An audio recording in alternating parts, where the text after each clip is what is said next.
nearly a year ago, James Franklin was literally one play away from playing in the national championship. And a few months later, he's now the new head coach of Virginia Tech. You couldn't have gotten a better hire than what you have in James Franklin. James Franklin, yeah, he may struggle to beat top 10 teams. He has demons when he goes up against Ohio State, but Ohio State isn't in the ACC. And most teams, most coaches struggle to beat Ohio State. And the good thing about Virginia Tech is they're playing in the ACC. The ACC doesn't have a lot of top 10 teams. So Virginia Tech isn't going to have to worry about James Franklin's big game struggles because there's not really a bunch of big games that they're going to be playing in conference. And James Franklin is a top 15, borderline top 10 coach. This guy has won everywhere he went. He's been at. Not only was he winning at Penn State, but let's not forget, he was winning at Vanderbilt. He has consistently won 10 games annually over these last 5-6 years.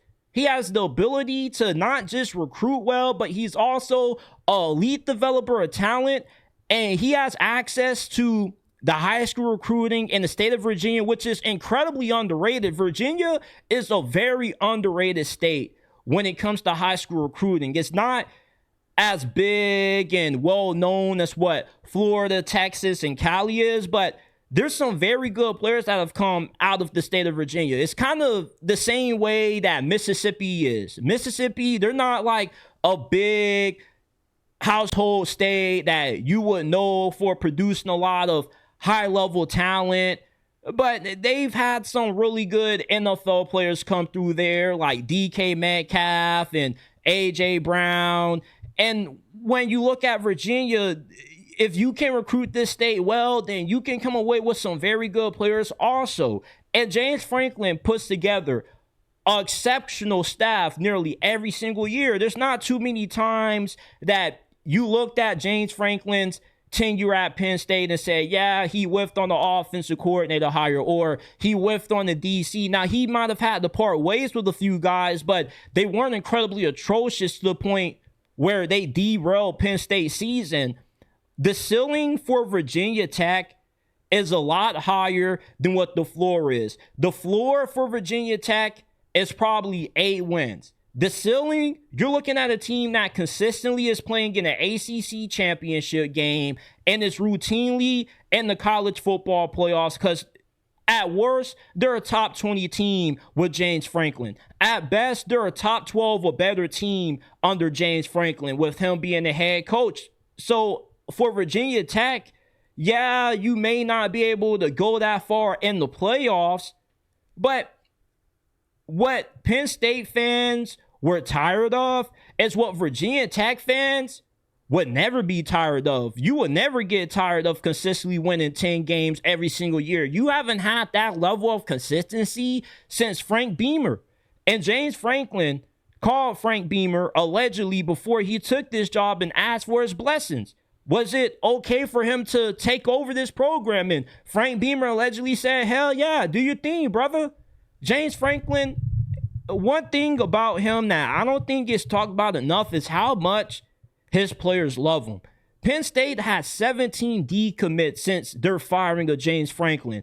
I expect at least 60-70% of those guys end up flipping to Virginia Tech. Virginia Tech, what also makes this hire such a grand slam for them is how committed they are to football. They're willing to put a lot more money into their football program than what they have in years past. So they can be able to get some of these blue chip guys that initially were committed to play for James Franklin at Penn State, and they can win them over. They also have one of the best entrances in all of college football.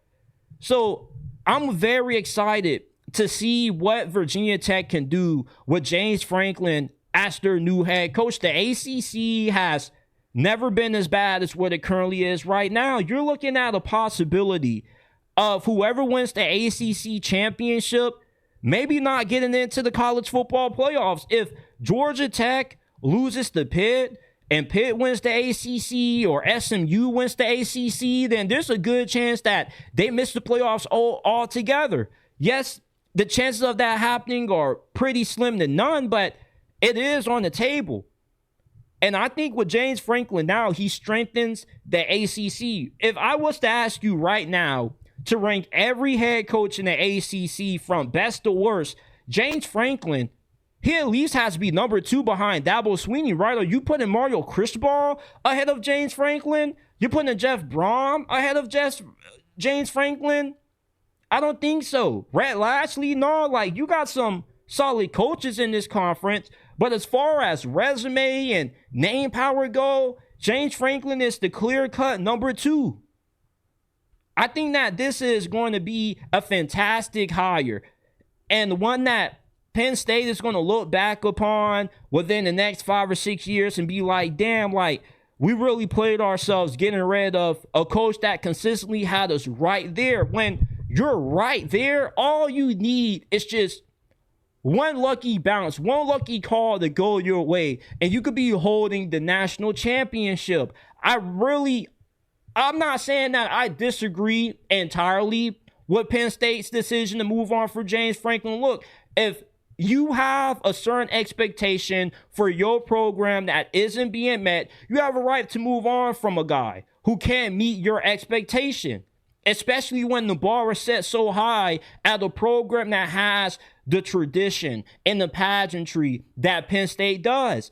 But if you're moving on from James Franklin, you're putting yourself in a very difficult spot trying to find a guy who can match and even exceed the success that James Franklin has had. It's a lot easier to find a guy who can win 8-7 games a season than it is to find a guy who can win 10 games or more, like what James Franklin has. Penn State is more likely going to whiff on their James Franklin replacement than they are to find a James Franklin upgrade.